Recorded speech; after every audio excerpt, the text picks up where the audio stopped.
पंतप्रधान नरेंद्र मोदी आज मुंबईच्या दौऱ्यावरती आहेत आणि या दौऱ्यावरती असताना दोन महत्त्वाच्या प्रकल्पांचा लोकार्पण सोहळा आज पार पडतोय। तो म्हणजे नवी मुंबईच्या विमानतळाचा लोकार्पण सोहळा तर अगदी थाटामाटामध्ये पार पडणारच आहे। मात्र मुंबईत बहुप्रतीक्षित असणारी जी मेट्रो ॲक्वालाईनचा तिसरा टप्पा जो आहे तो सुद्धा पंतप्रधानांच्या हस्ते आज सुरू होईल। यामध्ये आपण पाहतोय की 3 टप्प्यामध्ये ही मेट्रो जी आहे ती भूमिगत मेट्रो सुरू करण्यात आली आणि पहिल्या टप्प्यामध्ये आपण पाहिलं तर आरे पासून बीकेसी पर्यंत आणि बीकेसी पासून वरळी पर्यंत दुसरा टप्पा सुरू करण्यात आलेला होता आणि आज वरळी पासून कप परेड पर्यंतची जी काही मेट्रो आहे ती सुरू होणार आहे।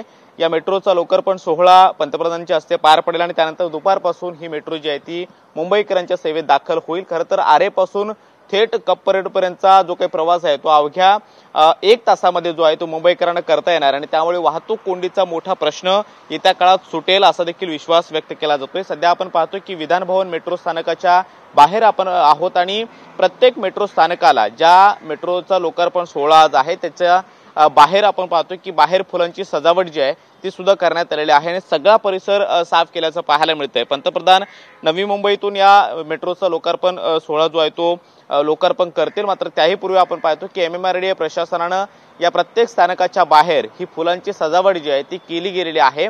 सध्या या मेट्रो स्थानकांची शटर जी आहे ती बंद आहेत, मात्र जसं पंतप्रधान नरेंद्र मोदी लोकार्पण करतील त्याचबरोबर हे सगळे शटर्स उघडले जातील आणि त्यानंतर मुंबईकरांसाठी ते खुले होतील आणि त्यामुळे बऱ्याच तासांचा जो काही प्रवास होता किंवा वाहतूक कोंडीचा मोठा फटका या प्रवासादरम्यान मुंबईकरांना बसत होता त्याच्याऐवजी आता भूमिगत मेट्रोनं अवघ्या काही मिनिटांमध्ये अगदी मुंबईच्या एका टोकापासून दुसऱ्या टोकापर्यंत पोहोचणं शक्य होणार आहे आणि तशा पद्धतीची सगळी जी काही MMRDA प्रशासनानं तयारी जी आहे ती मेट्रो स्थानकांवरती केल्याचं पाहायला मिळतं आहे।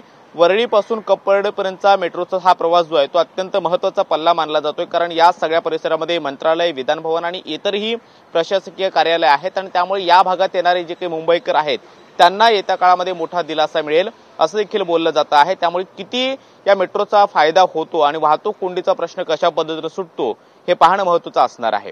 कॅमेरामन गणेश रहाटे सोबत मी कृष्णा सोनारवडकर, TV9 मराठी, मुंबई।